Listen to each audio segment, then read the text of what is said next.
तो कैसे हैं आप लोग फ्रेंड्स। आशा करता हूँ आप सभी बहुत अच्छे होंगे। मैं सुब्रत विश्वास और आज के इस वीडियो में हम लोग देखेंगे कि कैसे आप रिएक्ट हुक फॉर्म की मदद से एडवांस इमेज वैलिडेशन कर सकते हैं। तो चलिए फिर देख लेते हैं।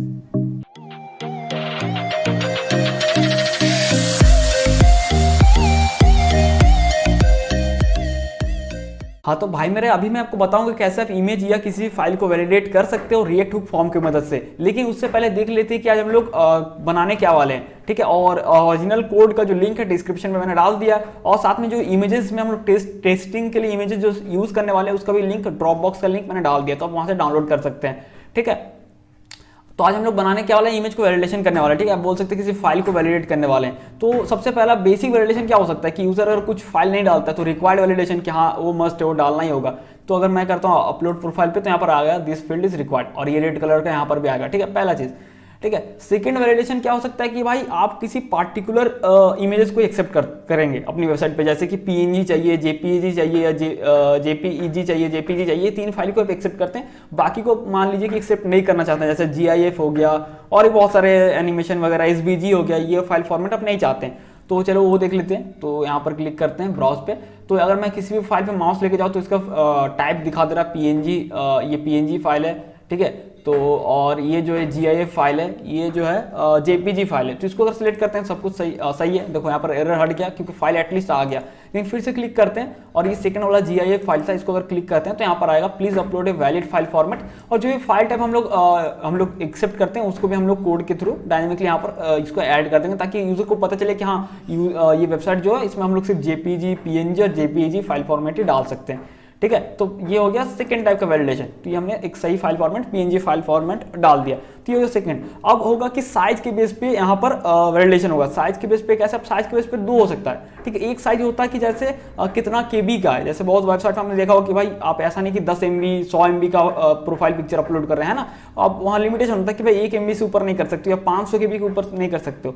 ठीक है, तो ये एक साइज हो गया। और एक साइज होता है सिंपली डायमेंशन वाला, कि जैसे कि इतना पिक्स का इतना पिक्स ही चाहिए। जैसे ट्विटर या आप गिटहब पे देख लो, शायद वहां पर ऐसा होता होगा कि मैंने पहले अपलोड किया था कि आप 500 बाय 500 का ही कर सकते हो। ठीक है, एकदम एग्जैक्ट साइज उतने होगा, उससे कम दे सकते हो या फिर एग्जैक्ट जो भी है। तो साथ में वो भी बताऊंगा कैसे आप कंडीशनिंग कर सकते हो। तो जैसे हम लोग लेते हैं एक 4K फोटो लेते हैं, मुझे जहां तक लगता है ये फ्रांस जो फोटो है ये 3500 पिक्सल का ये जो इसका डायमेंशन है, इसको सिलेक्ट करते हैं। तो यहाँ पर आएगा image width and height must be less then और इक्वल टू 1000 px। ठीक है, तो आपके यहाँ पर लिमिटेशन हमने ये भी डाल दिया कि इससे कम या उतना का आप देख सकते हो 1000 px, ये उससे ज्यादा है तो 1000 px में यहाँ पर दो है। ठीक है, एक है यहाँ पर 605 KB का और एक जो है 226 KB का। ठीक है, अब ऐसा क्यों बताता हूँ, दोनों सेम है। तो ये वाला करते हैं 1000 बाई 1000 का, तो सब कुछ सही है। ठीक है, लेकिन हमने यहाँ पर और एक चीज दिया जो मैंने बोला था कि आपको साइज पे भी डायमेंशन तो है उतना कि उतना साइज तो चाहिए 1000 बाई 1000 का, लेकिन भाई 500 KB से नीचे का ही चाहिए। ऐसा नहीं कि आप पूरा हाई क्वालिटी में दे रहे हो। ठीक है, तो यहाँ पर इसीलिए मैंने उसका क्वालिटी लो थोड़ा किया, 80% पे डाल दिया इसका, तो 226। तो 90 पे करेंगे तो मुझे लगता है 300 KB तक जाएगा। तो ठीक है, चलो तो इसको सिलेक्ट करते हैं, सेम इमेज है तो अभी सब कुछ सही है। तो आप इस तरह से अलग अलग लेवल पे वैलिडेशन कर सकते हैं, चाहे कोई फाइल हो या कुछ भी हो, और बहुत ही इजीली आप इसको बना सकते हैं। ठीक है, तो चलो फिर ये बनाते हैं आज। हाँ तो भाई मेरा अभी आपको करना है क्या, सिंपली हमने ब्राउजर को ओपन कर लेना है और आप गूगल पे सर्च करेंगे कोड सैंडबॉक्स, तो इस तरह का कुछ आएगा। तो रिएक्ट को चूज करते हैं, तो सिंपली यहाँ पर रिएक्ट टेम्पलेट को हम लोग चूज कर रहे हैं। ठीक है, तो आपको यहाँ पर सब कुछ स्टार्टिंग से सेटअप नहीं करना पड़ेगा, आपको सब कुछ मिलेगा। थोड़ा सा यहाँ पर डिपेंड करता है इंटरनेट कनेक्शन के ऊपर भी, क्योंकि सारा पैकेज से लोड हो रहा है जो भी है, क्योंकि ऑनलाइन कोडिवेटर है। अब यहाँ पर क्या करते हैं, मैं थोड़ा सा ब्राउजर को जूम कर लेता हूँ, पता नहीं पहले से जूम होगा, तो मैं इसको 150% पे कर देता हूँ ताकि आपको ना सब कुछ क्लियर दिखे। ठीक है, तो अभी हम लोग सबसे पहले बूटस्ट्रैप ऐड करते हैं। तो मैंने बूटस्ट्रैप का ऑफिशियल साइट पे हूँ getbootstrap.com, और गेट स्टार्टेड पे जाते हैं, क्लिक करते हैं, CSS लिंक, ये CDN लिंक को कॉपी करते हैं। कॉपी पे क्लिक करने से कॉपी हो जाएगा। वापस आते हैं, यहाँ पर एक बार क्लिक करते हैं, फाइल्स वगैरह ये रहा। तो यहाँ पर जाते हैं पब्लिक पे और index.html पे जाके एकदम नीचे टाइटल के ऊपर पे यहाँ पर पेस्ट कर देते हैं। ठीक है, तो ये CDN लिंक हमारा पेस्ट हो गया। तो इसको सेव कर देते हैं। अब सेव नहीं करेंगे तब भी रन होगा, कोई दिक्कत नहीं है। और यहाँ पर जो है सोर्स पे जाते हैं, style.css में जो डिफॉल्ट CSS इसको मैं रिमूव कर दे रहा हूँ। ठीक है, और यहाँ पर मैं बॉडी देता हूँ, बॉडी बैकग्राउंड कलर, और एक येलो कलर देते हैं FCA311। ठीक है, अब देख रहे हैं यहाँ पर कुछ दिख नहीं रहा, तो सिंपली इसको आप रिलोड कर सकते हैं, कभी कोई ऐसा होता है। तो ये देखिए हो गया ना। तो जब भी लगे कि कोड सही है लेकिन फिर भी नहीं काम कर रहा है, कुछ लफड़ा है, तो सिंपली एक बार रिलोड कर सकते हैं इस तरह से भी। तो ये हमारे स्टाइल का काम खत्म हो गया। अब app.js में जाते हैं और इन सभी को यहाँ से क्लीन कर देते हैं, क्योंकि हमारा बूटस्ट्रैप ऐड हो चुका है। तो मैं यहाँ पर दे रहा हूँ कंटेनर क्लास और PI मतलब पैडिंग टॉप एंड बॉटम 3 या 4 जो भी दे सकते हैं आप यहाँ पर, ठीक है। अभी क्या करते हैं, सोर्स फोल्डर के अंदर ही, क्योंकि एक ही कंपोनेंट बनने वाला है फॉर्म है, इसलिए मैं अलग से फोल्डर नहीं बना रहा हूँ कंपोनेंट्स के। सिंपली यहाँ पर एक फाइल क्रिएट करते हैं form.js, ठीक है। और मैं यहाँ पर कुछ कोड लिखता हूँ रिएक्ट के, जैसे इंपोर्ट रिएक्ट फ्रॉम रिएक्ट, तो रिएक्ट पैकेज से रिएक्ट को इंपोर्ट कर ले रहे हैं। फिर एक फंक्शनल कंपोनेंट बनाते हैं कॉन्स्ट फॉर्म एरो फंक्शन की मदद से, और यहाँ पर लिखते हैं रिटर्न। अभी के लिए मैं दे रहा हूँ H1। अच्छा, एक चीज़ जो हर बार करना पड़ता है, यहाँ पर चूज़ करना पड़ता है जावास्क्रिप्ट रिएक्ट, ताकि आप इमेट भी यहाँ पर वर्क कर सके। मतलब कि जैसे मैं H1 लिखूंगा, टैब प्रेस करूँगा तो H1 टैग आ जाएगा, पूरा नहीं लिखना पड़ेगा, ठीक है। तो मैं लिखता हूँ फॉर्म ऐसे डॉट डॉट डॉट डॉट, और नीचे आते हैं लिखते हैं एक्सपोर्ट डिफ़ॉल्ट फॉर्म, ठीक है। ये हो गया, इसको सेव करते हैं और जाते हैं app.js पे और इसको इंपोर्ट कर लेते हैं, ठीक है। तो इंपोर्ट फॉर्म फ्रॉम ./फॉर्म, क्योंकि इसी लोकेशन पे, किसी फोल्डर के अंदर तो है नहीं फॉर्म कंपोनेंट, वो फाइल मतलब, ठीक है। तो मैं यहाँ पर फॉर्म कंपोनेंट देता हूँ, इस तरह से सेल्फ क्लोज होगा। तो यहाँ पर ये आ गया, ठीक है। हाँ तो भाई मेरे अभी क्या करते हैं, जाते हैं फॉर्म कंपोनेंट पे, ठीक है, और यहाँ पर करते हैं कोडिंग। तो यहाँ पर रिटर्न पे मैं देता हूँ राउंड ब्रैकेट, और यहाँ पर जो है डिव देते हैं। तो सिंपली जिसका क्लास नेम कार्ड होगा तो मैं लिखता हूँ डॉट कार्ड और टैब प्रेस करता हूँ, तो हमारा ये डिव टैग यहाँ पर आ गया जिसका क्लास कार्ड है। तो मैं दे रहा हूँ बॉर्डर 0, ताकि इसका बॉर्डर ना दिखे, थोड़ा मटेरियल डिज़ाइन वाला लुक देना चाहते हैं, शैडो, ठीक है। ये हो गया। और यहाँ पर कार्ड हेडर चाहिए, तो मैं लिखता हूँ dot card header, card header आर छूट गया था, ठीक है। तो मैं देता हूँ यहाँ पर अपलोड इमेजेस, ठीक है, ऐसा कुछ लिख देते हैं जो आपको सही लगे। और फिर कार्ड बॉडी आएगा, ठीक है, तो लिखते हैं डॉट कार्ड बॉडी। ये हो गया, ठीक है। अब इसके अंदर कुछ फॉर्म के इनपुट आएंगे, तो मैं उसको लिख सकता हूँ, लेकिन यहाँ से कॉपी कर लेते हैं। आपको कंपोनेंट सेक्शन में जाना है और आप यहाँ पर अगर आएंगे फॉर्म्स में, इसके बाद अगर मैं यहाँ पर कंट्रोल A प्रेस करके सर्च कर रहा हूँ फाइल लिख के, तो यहाँ पर कहीं ना कहीं मुझे कस्टम फाइल, अच्छा कस्टम फाइल मुझे चाहिए था, एकदम नीचे आना हो, पता नहीं कहाँ पर है कस्टम फाइल, कस्टम फाइल ये रहा शायद। हाँ तो भाई मैं बताता हूँ, आप यहाँ पर आएंगे ना तो आपको यहाँ पर ये दिख जाएगा सपोर्टेड एलिमेंट्स पे क्लिक करना है, ठीक है। यहाँ पर क्लिक करोगे तो आप ये वाला मतलब इस सेक्शन पे आ जाओगे। तो यहाँ पर हम लोग इसको लेते हैं, ये जो है ना ये वाला चूज फाइल, और साथ में इनवैलिड फीडबैक भी है, ठीक है। तो मुझे लगता है ये होगा फर्स्ट सेकेंड थर्ड वाला कोड होगा, मतलब कि ये रहा शायद, कौन सा हो सकता है यार, यहाँ तो पता भी नहीं चलता। कस्टम फाइल, अच्छा ये रहा कस्टम फाइल, एकदम ये रहा ये वाला, ठीक है। तो इसको कॉपी कर लेते हैं और इसको यहाँ पर पेस्ट कर देते हैं। तो यहाँ पर लफड़ा क्या है कि इनपुट टैग को आपको यहाँ पर क्लोज करना होगा, क्योंकि हर एक टैग को यहाँ पर क्लोज करना पड़ता है, ठीक है। ये रहा, तो ये देखो आ गया। अब इस पर अगर क्लिक करेंगे तो ये हमारा यहाँ ओपन हो जाएगा, टेस्ट इमेजेस वगैरह जो भी था, और रिकॉर्ड को हटाते हैं क्योंकि वैलिडेशन कुछ और तरीके से यूज़ करेंगे, बाकी सब रहने देते हैं, ठीक है। और यहाँ पर जो है कस्टम फाइल, ये कस्टम फाइल में ये जो इनपुट टैग है इसमें अगर हम लोग इज इनवैलिड लगा देते हैं, जैसे मैं इज इनवैलिड दे रहा हूँ, तो देखो ये रेड भी हो जाएगा, और यहाँ पर जो हम लोग मैसेज देंगे वो आएगा। तो ये तो भी हार्ड कोडेड है, डायनेमिक नहीं है, बट मैं आपको दिखा रहा था कि इस तरह से ये होगा, ठीक है। तो हमारा फॉर्म तो क्रिएट हो गया, इस तरह से यूजर करेगा। एक सबमिट बटन बनाते हैं, तो उसके लिए तो मैं फॉर्म टैग भी देना होता है ना, तो मैं भूल गया। तो इस कोड को मैं फिर से यहाँ से लेके यहाँ तक कट कर लेता हूँ, ठीक है। कार्ड बॉडी के अंदर जो भी था, और मैं यहाँ पर फॉर्म टैग दे रहा हूँ एक, और ये फॉर्म के अंदर पे हम लोग पेस्ट करते हैं और एक बटन देते हैं। तो मैं सिंपली देता हूँ बटन, ठीक है, बटन,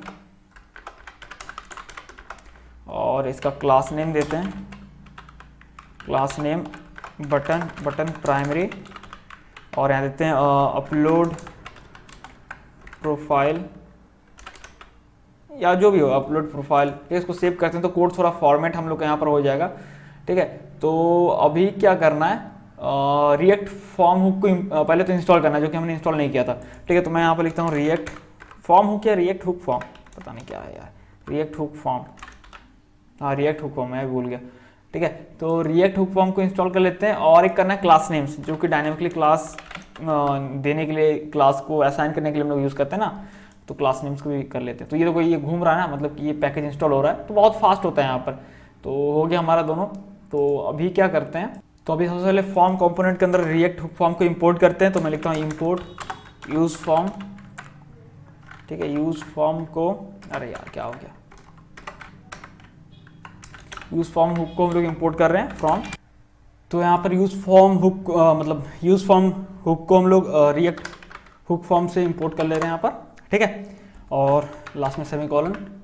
तो अब क्या करते हैं, कुछ बेसिक मेथड्स को इंपोर्ट कर लेते हैं, मतलब सॉरी डिस्ट्रक्शन कर लेते हैं जो कि यूज फॉर्म हुक से निकल कर आ रहा है जब उसको कॉल करेंगे, ठीक है। तो यहाँ पर कॉन्स्ट और मैं करली ब्रेसेस दे रहा हूँ और यहाँ पर एक और लिखते हैं यूज फॉर्म जो कि अभी हमने इंपोर्ट किया, उसको कॉल करते हैं यहाँ पर, और उससे सिमिलर डिस्ट्रक्शन कर रहे हैं रजिस्टर मेथड को और हैंडल सबमिट, मतलब कि उससे बाहर निकाल रहे हैं, बोल सकते हो एक तरह से।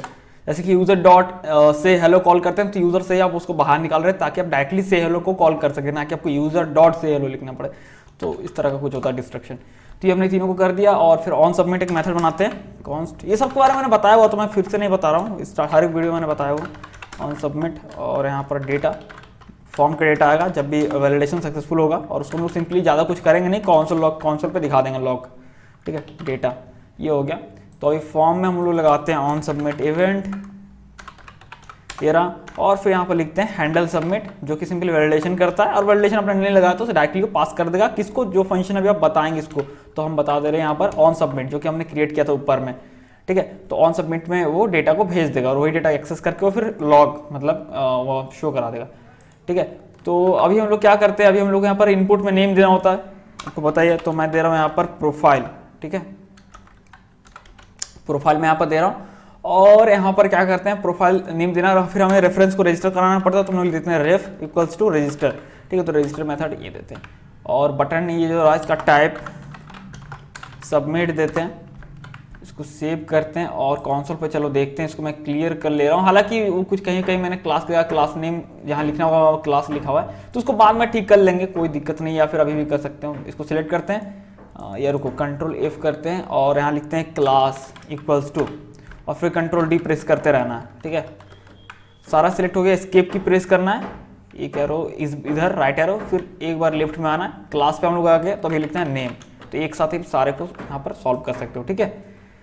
तो अब ये नहीं आएगा, तो अभी क्या करते हैं, हाँ, तो जैसे मैं अपलोड फाइल में क्लिक करता हूँ तो देखो प्रोफाइल आया, फाइल लिस्ट। नॉर्मली क्या होता है जब भी हम लोग इनपुट टाइप टेक्स्ट होता है ना तो उसका वैल्यू आता है, ये एम्प्टी स्ट्रिंग आता है, लेकिन फाइल का सीन कुछ अलग है। यहाँ पर फाइल लिस्ट आता है, इसको खोलते हैं तो यहाँ पर कुछ नहीं, लेंथ 0 क्योंकि यूजर ने कुछ फाइल सेलेक्ट किया नहीं था। तो ब्राउज करते हैं, कोई फाइल सेलेक्ट करते हैं, ये फाइल्स मैंने अपलोड कर दिया ड्रॉप बॉक्स पे, तो आप वहाँ से डाउनलोड कर लेना या फिर आप अपने फाइल्स भी ट्राई कर सकते हो। इनमें कुछ खास बात ये है कि मैंने इसको अलग अलग टाइप से क्रिएट किया हुआ, जैसे PNG है, GIF है, JPEG है, JPG जो भी है, ठीक है, JPEG जो भी है, जो भी बोलते हैं मुझे नहीं पता, ठीक है। JPEG फाइल है या JPG फाइल है, और ये ज़्यादा ये 4K है शायद है, या फिर पता नहीं जो इसका डायमेंशन आप देख रहे हैं। तो मैं कोई एक फाइल को सिलेक्ट करता हूँ और अपलोड फाइल पे क्लिक किया तो अब देखो फाइल लिस्ट आ गया है ना, और यहाँ पर ये 0, तो एक आइटम हमारे यहाँ है और उसका डिटेल्स आ जाता है, नेम है और कब मॉडिफाई किया गया था वगैरह वगैरह वगैरह वगैरह, ठीक है। तो ये आता है एरे में आता है क्योंकि हम मल्टीपल फाइल भी सेलेक्ट कर सकते हो, है ना, तो इसलिए इस तरह से आता है। तो फाइल सेलेक्ट कर लिए, मैं दिखा रहा था कि क्या इसका सीन होता है। अभी भी दिखाता हूँ वैलिडेशन। तो सबसे बेसिक वैलिडेशन क्या है कि रजिस्टर, सॉरी यार बैकग्राउंड से थोड़ा नॉइज आ रहा है, तो रजिस्टर में हम लोग क्या करते हैं वैलिडेशन लगाते हैं, इस तरह से कॉल करते हैं और करली ब्रेसेस देखिए यहाँ पर जैसे मुझे रिक्वायर्ड कि यार ये आपको करना ही करना है, ठीक है, मस्ट है, तो रिक्वायर्ड लिखते हैं और मैसेज लिखते हैं जैसे कि दिस फील्ड इज रिक्वायर्ड, ये हो गया, ठीक है। अब क्या हो गया यार, मैंने तो क्लास नेम, अच्छा कहीं 4 है ना तो 4 नहीं बोलता है, ये रिकमेंड करता है कि HTML4 यूज़ करो 4 की जगह पे। तो चलो करते हैं, जो बोल रहा है सुन लिए, कोई दिक्कत नहीं है। HTML4 और एक जगह हमने शायद और 4 यूज़ किया होगा, या एक ही है क्योंकि लेवल है तो एक ही होगा 4, ठीक है।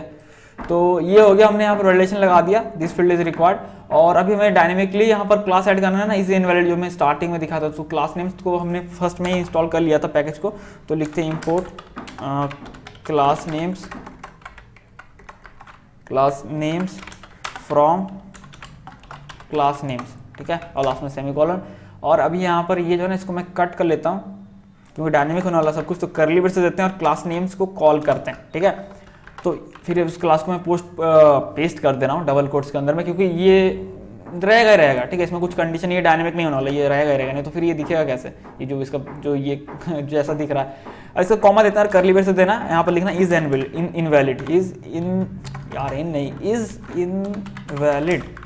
अब यहाँ पर देना आपको कॉल है और यहाँ पर कंडीशन देना होगा ट्रू। तो अगर मैं यहाँ पर ट्रू लिखता हूँ तो ये देखो रेड आ गया ना और वो मैसेज भी शो कर रहा है। तो हम ये तो हार्ड कोडेड हो गया ना, मैं आपको दिखाने के लिए ऐसा लग रहा। ट्रू नहीं, यहाँ पर होगा एरर्स, ठीक है। तो जब भी वैलिडेशन होता है आपको पता ही है एरर्स में वो चल जाता है। अगर ये गलत होगा कहीं ना कहीं वैलिडेशन नहीं हो पाएगा, मतलब वैलिडेशन में अगर कुछ यहाँ पर रॉन्ग होगा तो सिंपली एरर्स ऑब्जेक्ट के अंदर ये जो नेम दिया ना एरर्स डॉट प्रोफाइल में वो ऐड हो जाता है प्रॉपर्टी और वो मैसेज भी आ जाता है। तो ये हम लोग चेक करें कि है या नहीं है। तो अब अगर अपलोड पे करता हूँ क्योंकि यूजर ने कुछ सिलेक्ट नहीं किया था तो एग्जांपल अच्छा ये आ रहा है जो भी है, तो ये क्लास ऐड हो जा रहा है क्योंकि ट्रू हो रहा है ना, तो क्लास ऐड हो जा रहा है। तो हम लोग यहाँ पर मैसेज भी डायनेमिक मैसेज को भी डालते हैं। तो ये रहा इनवैलिड फीडबैक। तो इसके नीचे हम लोग देते हैं करली ब्रेसेस और यहाँ पर लिखते हैं एरर्स डॉट प्रोफाइल एंड, ठीक है। तो ये अगर ट्रू होगा ना, ये अगर ट्रू होगा तो एंड के बाद जो भी हम लोग लिखेंगे वो यहाँ पर डिस्प्ले करेगा। तो इसको हम पेस्ट कर देते हैं यहाँ पर। और अगर हम यहाँ पर अपलोड प्रोफाइल पे करते हैं तो आ गया ना, तो यहाँ पर हम लोग ये लिखा हुआ नहीं रहने देंगे, हम लोग करली ब्रेसेस देते हैं और डायनेमिक जो मैसेज होगा तो errors dot profile dot message, ठीक है। तो दिस फील्ड इज रिक्वायर्ड। देखो तो आपको रिलोड नहीं करना पड़ा। तो अगर आप चूज नहीं करते हो, अगर मैं चूज करता हूँ कोई फाइल को मान लो तो वो हट जाएगा, ठीक है। अगर मैं फिर से क्लिक करता हूँ एस्केप करता हूँ तो शायद हाँ तो वो हट गया। अब तो दिस फील्ड इज रिक्वायर्ड फिर से आ रहा। तो रिक्वायर्ड मस्ट है, ये होना चाहिए। अब बात करते हैं अलग अलग वैलिडेशन के बारे में इस पे। हाँ तो भाई मेरे सबसे पहले जो फाइल वैलिडेशन है जो कि खासकर हम लोग इमेज पे टारगेट कर रहे हैं, इमेज वैलिडेशन है। तो इसमें हम लोग चाहते हैं कि कुछ स्पेसिफिक इमेज को ही हम लोग एक्सेप्ट करेंगे, बाकी को नहीं। ऐसा नहीं यूजर एसवीजी भी अपलोड कर रहा है, पीएनजी भी कर रहा है, ये वो मान लो सिर्फ हम लोग जेपीजी ही चाहते हैं, ऐसा कुछ है, ठीक है। तो आप वो कैसे कर सकते हो लिमिटेशन, या जेपीजी नहीं जेपीजी और पीएनजी चाहते हैं बाकी नहीं चाहते, तो वो कैसे कर सकते हो। सिंपली रिक्वायर्ड का तो कॉमा देना, मल्टीपल वैलिडेशन आप इस तरह से ऐड कर सकते हो। अब यहाँ पर जो मुझे दिखा एक चीज़ की यार, इसके लिए खास हम लोग क्या कर सकते हैं, वैलिडेट यहाँ पर दे सकते हैं वैलिडेट, और इस पर कॉलबैक फंक्शन जाएगा, ठीक है, जो कि वैलिडेट करेगा। तो कॉलबैक फंक्शन के अंदर आप कुछ भी लिख सकते हो, डेटा वेटा जो भी आपको लिखना है। मैं लिखता हूँ वैल्यू, जो कि डॉक्यूमेंटेशन में था, जरूरी नहीं कि आपको वैल्यू लिखना है। ये वैल्यू क्या होगा, यूजर का जो भी इनपुट करेगा ना वो वैल्यू होगा। बोलो दिखाओ यार, दिखाते हैं चलो। तो ये मैं यहाँ पर एरो फंक्शन दे रहा हूँ और मैं सिंपली यहाँ पर कॉन्सोल पे दिखाता हूँ, कॉन्सोल डॉट लॉग वैल्यू, ठीक है। तो इसको सेव करते हैं और ना मैं कोई फाइल को चूज़ करता हूँ ताकि मैं वैल्यू आपको दिखा सकूँ। जैसे ये फाइल मैंने चूज़ किया और अपलोड पे क्लिक किया, तो यहाँ पर दो चीज़ हुआ, ठीक है। एक तो भाई मेरे एक कॉन्सोल जो हुआ वो यहाँ पर फॉर्म का कॉन्सोल है ये जो है, ठीक है। तो मैं यहाँ पर मेंशन कर देता हूँ एक कोड देके, ताकि पता चले कौन सा किसका वाला है। फॉर्म डेटा इस तरह से मैं दे देता हूँ ताकि ना पता चल पाए। इसको मैं क्लियर कर देता हूँ और फिर से मैं चूज़ करता हूँ। ये इसको मैंने चूज़ कर लिया, ये देखो। तो फॉर्म डेटा ये वाला है, ठीक है। जो फर्स्ट वाला है ना ये वैल्यू है, ठीक है। तो ये जो वैल्यू है देखो इस तरह से सेम ही है, दोनों देख लो, दोनों सेम ही है, ठीक है। ये देखो सेम ही है दोनों, क्योंकि यूजर जैसे कुछ फाइल चूज कर रहा है तो वो वैल्यू वैलिडेट होने के लिए आ रहा है। और वैलिडेट में यहाँ पर हमने कुछ वैलिडेशन किया नहीं है, बट हमें कॉलबैक फंक्शन में यहाँ पर कंडीशन देना पड़ता है कि अगर सही है सब कुछ, हम लोग चेक करेंगे मैनुअली सब कुछ सही है हमारे हिसाब से तो ठीक है, और अगर सही नहीं है तो सिंपली हम लोग कुछ मैसेज रिटर्न कराएंगे, तो वही एज ए एरर मैसेज जाएगा, ठीक है। ये है लॉजिक। तो पहला हमारा क्या था कि फाइल टाइप के लिए, तो मैंने यहाँ पर कुछ टाइप्स वगैरह क्रिएट कर ले रहा हूँ। जैसे मैंने कहा कॉन्स्ट फाइल टाइप्स कि हम लोग कुछ स्पेसिफिक टाइप्स को ही एक्सेप्ट करेंगे। जैसे कि जेपीजी को हम लोग एक्सेप्ट करेंगे, एरे बना ले रहे हैं, जेपीजी को एक्सेप्ट करेंगे, पीएनजी को ही करेंगे एक्सेप्ट, एनजी नहीं भाई, पीएनजी और जेपीईजी, ठीक है। अब पता नहीं है इसको जेपेग बोलते हैं, जेपीजी बोलते हैं, जो भी बोलते हैं, मैं यही बोल रहा हूँ जेपीईजी, ठीक है। तो ये तीनों फाइल फॉर्मेट ही हम लोग एक्सेप्ट करेंगे, एसबीजी जीआईएफ नहीं करेंगे। तो वो भी मैंने बना के रखा था कि मैं आपको दिखा सकूँ वैलिडेशन में वो एरर आएगा, ठीक है। इसलिए तो यहाँ पर 3 फाइल टाइप हम लोग एक्सेप्ट करने वाले हैं। तो अभी हम लोग क्या करेंगे, हम लोग चेक करेंगे, अभी नहीं, अभी सबसे पहले चेक नहीं करेंगे। तो हमने फाइल टाइप्स क्रिएट कर लिया यहाँ पर, ठीक है ना। हाँ तो भाई मेरा आगे बढ़ने से पहले और चीज़ मैं दिखाता हूँ, बहुत से लोग यहाँ पर कंफ्यूज हो जाएंगे। एक अलग ही चीज़ है, देखो ये जो फाइल लिस्ट है ना ये ऑब्जेक्ट है, ठीक है, ये तो कोई एरर नहीं है, लेकिन इसके अंदर जो आइटम है वो प्रॉपर्टी नंबर में है। और बहुत से लोगों ने पढ़ा होगा, यहाँ तक मैं नहीं पढ़ा था कि यार ऑब्जेक्ट के अंदर नंबर को एज ए प्रॉपर्टी आसान नहीं कर सकते। कर सकते हो बिल्कुल, लेकिन एक्सेस करने का तरीका अलग होगा कुछ, ठीक है। तो ये देख रहे हो फाइल लिस्ट जो है ये ऑब्जेक्ट है जिसमें कि 0 है, तो जितना फाइल दोगे ना उस तरह से वो इंडेक्स होते जाएगा 0 1 2, लेकिन वो एरे नहीं है, ठीक है ना, क्योंकि एक प्रॉपर्टी है, ठीक है। तो अगर मैं कॉन्सोल लॉग करके दिखाऊं, कॉन्सोल लॉग अब कैसे एक्सेस करेंगे, नॉर्मली करना है तो हम लोग सिंपली लिखेंगे ना वैल्यू, जो कि हमारा वैल्यू आ रहा है, जो कि ये मतलब ये ऑब्जेक्ट ही एक तरह से बोल सकते हैं। तो वैल्यू डॉट अगर 0 करते हैं तो एरर आ जाएगा, ये देखो एरर आ गया सिंटैक्स। तो हमें एक्सेस कैसे करना पड़ेगा, एरे फॉर्म में इस तरह से, ठीक है।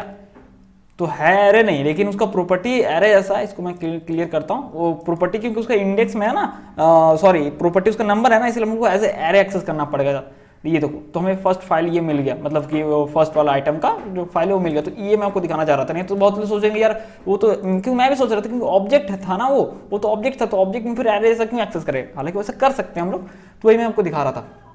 ठीक है, तो फाइल टाइप कैसे निकाल सकते हैं, तो मैं लिखता हूँ कॉन्स्ट फाइल टाइप, इसके ऊपर जो था फाइल टाइप्स था, तो मैं लिखता हूँ फाइल टाइप इक्वल्स टू, और यहाँ पर लिखते हैं वैल्यू 0, ठीक है, वो हमें मिल गया डॉट नेम, तो उसमें हमें फाइल का नेम भी मिलने वाला है। अगर मैं इस तरह से दिखाऊं, मतलब क्योंकि ऐसा कुछ है नहीं, बट यहाँ देखो ये आ गया, तो नेम में हमें ये मिल रहा है। ठीक है, नेम में हमें ये मिलेगा फाइल का नेम, लेकिन लास्ट में उसका एक्सटेंशन होता है ना, तो हम लोग क्या करते हैं, इसको तोड़ देते हैं। तो मैं लिखता हूँ डॉट स्प्लिट, और स्प्लिट मतलब एरे में कन्वर्ट कर रहे हैं, तो किसके बेस पे आप एरे में कन्वर्ट करना चाहते हो, हम लोग डॉट के बेस पे, मतलब कि यार कहाँ गए, ऊपर है ना, तो ये डॉट के बेस पे, मतलब कि ये डॉट जहाँ आएगा ना, तो उसके आगे और पीछे में दोनों को तोड़ देगा, मतलब कि जैसे इसको फर्स्ट इंडेक्स में डाला एरे में और इसको सेकंड में, तो किसके बेस पे, अगर पीएनजी फिर से रहता डॉट XYZ, तो फिर एरे में 3 आइटम बनता है, ये एक आइटम, पीएनजी का आइटम और XYZ, तो ये डॉट के बेस पे इसको तोड़ रहा है। ठीक है, तो ये हो गया, तो सिंपली 2 आइटम हमें मिल गया ना फाइल टाइप में।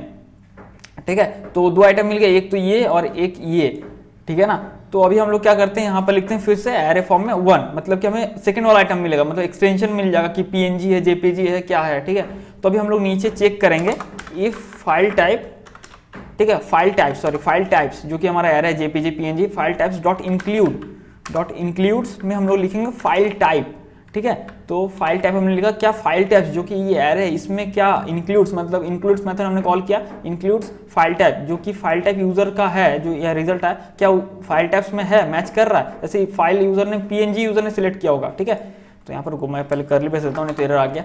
ठीक है, तो यहाँ पर यूजर ने पीएनजी सिलेक्ट किया था, तो यहाँ पर पीएनजी वैल्यू मिलेगा उसको, और पीएनजी क्या इन एरे में है, पीएनजी हाँ है, तो वो ठीक है, कोई दिक्कत नहीं, हमें एरर रिटर्न नहीं कराना। लेकिन अगर मैच नहीं करता है तो फिर हमें एरर रिटर्न कराना, तो इसीलिए मैं यहाँ पर ये सिंबल दे रहा हूँ, इसको क्या एक्सक्लेमेशन बोलती हैं, जो भी है, नॉट इक्वल टू बोलते हैं, तो इसका अपोजिट, मतलब अगर नहीं है तो फिर हम लोग यहाँ पर रिटर्न कराएंगे, तो रिटर्न, तो यहाँ पर मैं टाइल नहीं, इसको टिल्ड बोलते हैं, सॉरी, या टिल्ड या जो भी है, टिल्ड ऑपरेटर, तो please upload a valid file format. ठीक है, और साथ में अगर हम लोग चाहते हैं कि फॉर्मेट भी दिखाना कि हम लोग कौन कौन सा फॉर्मेट सपोर्ट करते हैं, तो मैं यहाँ पर राउंड ब्रैकेट दे रहा हूँ, ये भी नॉर्मल स्ट्रिंग है, यहाँ पर करली ब्रेसेस, सॉरी डॉलर सिंबल और करली ब्रेसेस देते हैं, तो यहाँ पर हम लोग वैल्यू को यहाँ पर पुट कर सकते हैं। तो हमारा फॉर्मेट क्या क्या है, ये फाइल टाइप्स में हमने स्टोर करके रखा हुआ है ना, तो वही लिख देते हैं फाइल टाइप्स। ठीक है, ये हो गया, इसको सेव करते हैं, और अगर मैं यहाँ पर चूज़ करूँ तो अगर ये जो है ये चलेगा।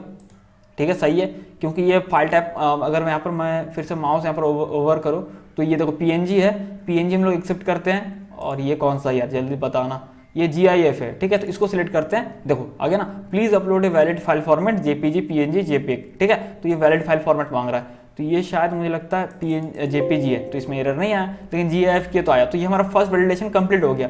ठीक है, तो भाई मेरे अभी हम लोग वैलिडेशन करने वाले हैं साइज के बेस पे, मतलब साइज अब 2 तरह का हो सकता है, कितना KB का है, कितना MB का, वो एक साइज, और एक साइज बोल सकते हो डायमेंशन वाला, मतलब कितना पिक्सल का है, मैं वो उस पर चाहता हूँ कि यार होता है ना, मैंने गिटहब पे एक बार प्रोफाइल पिक्चर या ट्विटर पे अपलोड करा था, तो आप भी देखोगे कि इसमें बोलता है कि 500 बाई 500 का हुआ, या नॉर्मली जब आप कहीं एडमिशन करवाने जाते हैं तो होता है ना, पासपोर्ट साइज फोटो मांगता है, तो उसका साइज तो मैटर करता है ना, ये फोटो का, तो वहाँ पर फोटो जो है यहाँ पर साइज आपको सही से देना पड़ेगा। ठीक है, तो यहाँ पर अब क्या सीन है कि आप अपने हिसाब से सेट कर सकते हैं कि हाँ भाई साइज जो इसका 500 बाई 500 होगा, 1000 बाई 1000 होगा, जो भी आप चाहते हैं, या जो भी आप डायमेंशन चाहते हैं। ठीक है, तो उसके लिए क्या सीन है ना कि यहाँ पर जो ऑब्जेक्ट आ रहा था ना, वहाँ पर आपको साइज नहीं मिलता है कि कितना पिक्सल का, तो ये काफ़ी लफड़ा, और बहुत जगह मैंने खोजा कोड को इधर उधर से, मतलब बहुत ज़्यादा, मतलब थोड़ा बहुत रिसर्च करना पड़ा, तो मुझे फाइनली कोड मिला, मैंने तो उसको ना थोड़ा मॉडिफाई किया हुआ है। ठीक है, तो फाइल रीडर API की मदद से आप ये चीज़ कर सकते हैं, तो मैंने कोड को फिर खुद से थोड़ा क्रिएट किया, क्योंकि वहाँ पर उतना नहीं मिलता है। अगर आप स्टैक ओवरफ्लो पे देखेंगे, हाँ सारा सॉल्यूशन मिल जाता है, लेकिन आपके कोड से मैच करें पॉसिबिलिटी बहुत कम होता है, मतलब किसी रेयर कोड का, तो वहाँ पर तो काफ़ी मिल जाता। तो मैंने कहीं किसी ब्लॉग से मैंने उठाया था, तो फिर मैंने थोड़ा सा मेथड खुद से एक बनाया फंक्शन, यहाँ पर जो है ये गिट डायमेंशन करके बनाया हुआ है, तो ये लिंक जो है डिस्क्रिप्शन में दिया हुआ है, तो आप ओपन करेंगे तो form.js पे जाएंगे तो आपको मिल जाएगा, तो इसको आपको कॉपी कर लेना। मैं समझाता हूँ थोड़ा सा क्या है। सिंपली देखो, फाइल रीडर हम लोग यहाँ पर क्रिएट कर रहे हैं ऑब्जेक्ट, ठीक है, और हम लोग यहाँ पर प्रॉमिस का यूज़ कर रहे हैं, ठीक है ना। तो वहाँ पर क्या है कि हम लोग ये जो reader dot read as data URL, तो वो जो फाइल हमें मिलेगा ना, उस फाइल को हम लोग base 64 स्ट्रिंग में कन्वर्ट कर रहे हैं, ठीक है। वो कन्वर्ट हो जाने के बाद अगर कुछ एरर आता है तो सिंपली हम लोग रिजेक्ट करें और वो मतलब कि सिंपली एरर दे रहे, और अगर सही होता है, ठीक है, तो हम लोग क्या कर रहे हैं, वो फाइल को जैसे हमने कन्वर्ट कर लिया बेस 64 पे, और फिर हम लोग एक नया इमेज ऑब्जेक्ट क्रिएट कर रहे हैं। हम लोग करते हैं ना डॉम, HTML डॉम में डायनेमिकली HTML एलिमेंट क्रिएट कर सकते हो, हम लोग एक नया HTML इमेज का क्रिएट कर रहे हैं, और फिर उसमें सोर्स भी एट्रीब्यूट होता है, तो हम लोग वही लिख रहे हैं इमेज डॉट सोर्स में वो बेस 64 स्ट्रिंग को हम लोग यहाँ पर असाइन करते रहे, जो कि हमने यहाँ पर रीड किया था, ठीक है। तो रीडर डॉट रिजल्ट पे वो स्टोर होता है बेस 64 स्ट्रिंग, तो हमने यहाँ पर असाइन कर दिया, और फिर जैसे इमेज पूरा कंप्लीट हो जाता है लोड, तो वही हमने दिया इमेज डॉट ऑनलोड इवेंट, तो हमने रिजॉल्व कर दिया, तो फाइनली डेटा को यहाँ पर रिटर्न करता है। तो उसको हम लोग यहाँ पर नीचे उसको एवेट एसिंक एवेट यूज करके उसको सॉल्व कर ले रहे हैं। तो रिजॉल्व कर रहा है, और साथ में हम लोग क्या कर रहे हैं, रिजॉल्व में हम लोग डेटा भेजते हैं। तो जैसे हो गया इमेज लोड, तो इमेज का विड्थ भेज दे रहे हैं, दिस डॉट विड्थ, और हाइट भेज रहे हैं। थोड़ा सा अजीब लग सकता है, लेकिन यही एक तरीका है, ठीक है। तो इसको कॉपी कर लेते हैं और इसको हम लोग यहाँ पर पेस्ट कर देते हैं ऊपर पे, ये रहा, ठीक है। और हम लोग यहाँ पर क्या करते हैं, ये तो हमारा हो गया फाइल इसके लिए। अब साइज के लिए तो मैं लिखता हूँ कॉन्स्ट साइजेस और इक्वल टू देते हैं यहाँ पर एवेट। तो एवेट के लिए आपको पता है एसिंक देना पड़ेगा फंक्शन पे, तो हमारा फंक्शन कहाँ गया, कहाँ गया, ये रहा वैलिडेट, ये है ना, तो यहाँ पर एसिंक लिख देते हैं, ठीक है, पहले उससे पहले। तो अब हम लोग एवेट यूज कर सकते हैं, नहीं तो फिर यहाँ पर डॉट देन करके करना पड़ता है, प्रॉमिस को पता ही है। तो यहाँ पर गेट डायमेंशन को कॉल करते हैं, क्या हो गया गेट डायमेंशन, और हमें फाइल देना होता है, तो फाइल हम लोग देंगे कि उन्होंने फंक्शन को इसी तरह क्रिएट किया ना कि वो फाइल लेगा। तो वैल्यू 0 जो कि हमारा फाइल है ना, वैल्यू 0 करके हम लोग जैसे यहाँ पर कर रहे थे, तो वैल्यू 0 यहाँ पर हमने भेज दिया। और अगर मैं यहाँ पर दिखाऊँ console.log और मैं दिखाऊँ साइजेस, ठीक है, तो आपको दिख जाएगा यहाँ पर। तो जैसे मैं कोई एक फाइल लेता हूँ ये वाला, ठीक है, और ये तो विड्थ 600 हाइट 600 आ गया ना, तो वो वही चीज़ यहाँ पर भेज रहा है, ऑब्जेक्ट भेज रहा है, क्योंकि हम लोग ऑब्जेक्ट भेज रहे हैं ना रिजॉल्व, वो इमेज लोड हो जाने के बाद, ठीक है। तो थोड़ा सा वो स्टार्टिंग में अजीब लग सकता है कि यार ये कैसे, क्योंकि भाई फाइल में फाइल ऑब्जेक्ट जो आता है ना डायरेक्टली हम लोग अपलोड करते हैं, जो मैं दिखाते स्टार्टिंग में, उसमें हमें विड्थ और हाइट नहीं मिलता, तो हमें इसी तरीके से उसको करना पड़ेगा, ठीक है। इन द फ्यूचर अगर ऐसा कुछ होने लगे तो मतलब कि कैसा ऑप्शन आ जाए तो काफ़ी सही है, फिर ऐसा नहीं करना पड़ेगा, लेकिन अभी के लिए आपको ऐसा करना पड़ेगा। तो साइजेस हमें मिल गया विड्थ और हाइट, तो अभी हम लोग क्या करेंगे, यहाँ पर कंडीशन लगाएंगे if sizes dot width is greater than 1000, तो मैं चाहता हूँ यहाँ पर 1000 बाई 1000 px कर दो, या उससे कम तो चलेगा, लेकिन आप इस तरह से यहाँ पर कंडीशन लगा सकते हैं। कंडीशन में कोई यहाँ पर लिमिटेशन नहीं है, आप अपने हिसाब से कुछ भी कर सकते हैं। साइजेस विड्थ जो है 100 px से ज़्यादा अगर हुआ, और अगर हाइट भी साइजेस डॉट हाइट भी अगर 100 px से ज़्यादा हुआ, मतलब px तो नहीं लिखेंगे क्योंकि हमें नंबर में मिल रहा है ना डेटा, तो मैं सिंपली 100 लिख रहा हूँ, तो वो px ही होगा विड्थ और हाइट, ठीक है। तो सिंपली हम लोग रिटर्न कराएंगे image width and height should be या मस्ट बी, जो भी लिखना है, ठीक है, मस्ट बी लेस देन और इक्वल टू 1000 px, ठीक है, ये हो गया। तो अब इसको क्लियर करते हैं कंसोल को, और यहाँ पर क्या करते हैं, इसको थोड़ा सा बड़ा कर लेते हैं अभी के लिए, चूज फाइल पे करते हैं। अभी ना मैं एक ये जो है ये एक फाइल है फ्रांस, ठीक है, तो ये देखो 3000 बाई कितना है, मतलब कि 4K ही फोटो है मुझे लगता है, इस पर करते हैं। और ये देखो image width and height must be less than equal to और इक्वल टू 1000 px, तो पता चलेगा हाँ यार इससे छोटा इमेज ही चाहिए, इससे बड़ा इमेज नहीं दे सकते हैं, तो यूजर फिर उससे कम px का इमेज उठाएगा। तो जैसे कि मैं यहाँ पर ये उठा ले रहा हूँ, ठीक है, ये एक इमेज है और हमारा यहाँ पर 1000 px का एक ये इमेज है, तो ये मैंने उठा लिया, तो सही है, ठीक है, 1000 px का तक चलेगा, 1000 px का ये। हाँ तो भाई मेरा अभी लास्ट वैलिडेशन करते हैं वो साइज पे। साइज मीन्स कि इन द कॉन्टेक्स्ट, ये मतलब कि क्या बोलते हैं यार, कितना बाइट्स का, मतलब कितना उसका, यार ये क्या हो गया एडिटर, ऐसा क्यों हो रहा है अजीब है। तो कितना बाइट्स का है, मतलब कितना केबी का है, कितना एमबी का है, वो जो भी है, ठीक है। तो अगर मैं फिर से आपको दिखाऊँ एक चीज़, मैं कंसोल लॉग करा के दिखाता हूँ आपको, console.log वैल्यू 0, ठीक है, क्योंकि वो प्रॉपर्टी में एक्सेस वो आता है। तो मैं कोई फाइल लेता हूँ, ये ले लिया और अपलोड पे, अच्छा आ गया, ठीक है। तो यहाँ पर जो है फॉर्म डेटा नहीं, इसी को देखते हैं। तो यहाँ पर देखो आपको साइज दिख गया, तो ये बाइट्स में होता है, ठीक है, ये बाइट्स में होता है, तो इसको हम लोग केबी में केबी में कन्वर्ट करते हैं कि ये कितना केबी का है, ठीक है। तो इसको केबी में कन्वर्ट करने के लिए सिंपली आपको 1000 मतलब कितना 1024 होता है ना, 1 केबी मतलब इतना इक्वल्स टू इतना जो उसका यूनिट होता है। तो हम लोग सिंपली इसको 1024 से डिवाइड कर देंगे, तो हमें मिल जाएगा कितना केबी है, क्योंकि बाइट्स में है, ठीक है ना। तो अगर मैं ये बाइट्स में, तो मैं इसको अगर कन्वर्ट करके दिखाऊँ बाइट, तो ये देखो 364 केबी का ये फाइल है, ठीक है, 364 केबी का फाइल है। तो कहाँ गए यार, ये रहा 500 बाई 500। अगर मैं यहाँ पर भी आपको लेके दिखाऊँ, थोड़ा सा अप्रोक्स ऊपर नीचे हो सकता है, ये देखो 300, हाँ एग्जैक्ट दिखा रहा है 364 केबी का। मैंने माउस लेके गया तो देखो साइज भी 364 केबी आ गया ना, तो 364 केबी का। ठीक है। तो वही हम लोग यहाँ पर करने वाले हैं। तो यहाँ पर काफ़ी सिंपल है, इफ स्टेटमेंट यहाँ खत्म हो रहा है तो मैं लिखता हूँ लेट, ठीक है। तो यहाँ पर फाइल साइज आप अपने हिसाब से आप सेट कर सकते हैं, आपको MB में चाहिए कि किस में चाहिए, ठीक है। तो मैं यहाँ पर अपना क्रिएट कर ले रहा हूँ, तो मैं लिखता हूँ const file size equals to value 0 dot size, जो हमें उतना बाइट्स मिल जाएगा, हमें 1024 से डिवाइड करना। अब सीन क्या पता है, ये वैल्यू डॉट पॉइंट में आएगा, मतलब जैसे होता है ना 100.102 इस तरह से इसको राउंड कर सकते हैं। तो मैं सिंपली इसको कट करके लिखता हूँ मैथ डॉट राउंड और उसके अंदर उसको पेस्ट कर देता हूँ, ठीक है। तो ये हो गया। अब हम लोग लिखते हैं if file size is greater than 500, ठीक है। हम चाहते हैं कि भाई साइज भी हमारे लिए मैटर करता है यहाँ पर कि भाई 500 px से ज़्यादा नहीं होना चाहिए साइज, ठीक है, फाइल का। तो यहाँ पर हम लोग क्या करेंगे, रिटर्न करेंगे file size must be lower than 500 KB। तो हम लोग बोल रहे हैं कि भाई 500 अब 1000 भाई, अब देखो हमें दो साइज में दो कंडीशन लग गया। पहला कि आपको 1000 बाई 1000 से ज़्यादा नहीं होना चाहिए, उससे कम हो तो चलेगा। दूसरा कि भाई आपको जो भी दे रहे हो 1000 बाई 1000 से कम है, उससे कोई दिक्कत नहीं, ठीक है, लेकिन आपको 500 KB से भी साइज कम होना चाहिए। तो यूजर क्या करेगा, 1000 बाई 1000 का देगा, तो मान लो साइज बहुत ज़्यादा है, 2-3 MB का हो जा रहा है, तो क्या करेगा, उसको कंप्रेस करेगा क्वालिटी को, ठीक है। तो अभी हमने ये वैलिडेशन भी लगा दिया फाइल साइज का। तो अभी देखो, अगर अभी मैं यहाँ पर आपको दिखाता हूँ दो एग्जाम्पल, ये 1000 बाई 1000 का है, 605 KB का है, file size must be lower than 500 KB। फिर से जाते हैं, तो ये जो है ना, इस पर मैं माउस लेके जा रहा हूँ, देखना, ये देखो, ये भी 1000 बाई 1000 का, इसका मैंने क्वालिटी 80% पे कर दिया, तो 226 KB पे आ गया, ठीक है। तो ये अब सही है, और अपलोड करेंगे तो अपलोड हो जाएगा, फॉर्म डेट आ गया, ठीक है। तो इस तरह से आप तीनों लेवल पे कर सकते हैं वैलिडेशन। तो आशा करता हूँ भाई मेरे आपको समझ में आ गया हो कि कैसे आप इमेज वैलिडेशन कर सकते हैं रिएक्ट हुक फॉर्म की मदद से। तो फिर मिलते हैं अगले वीडियो में।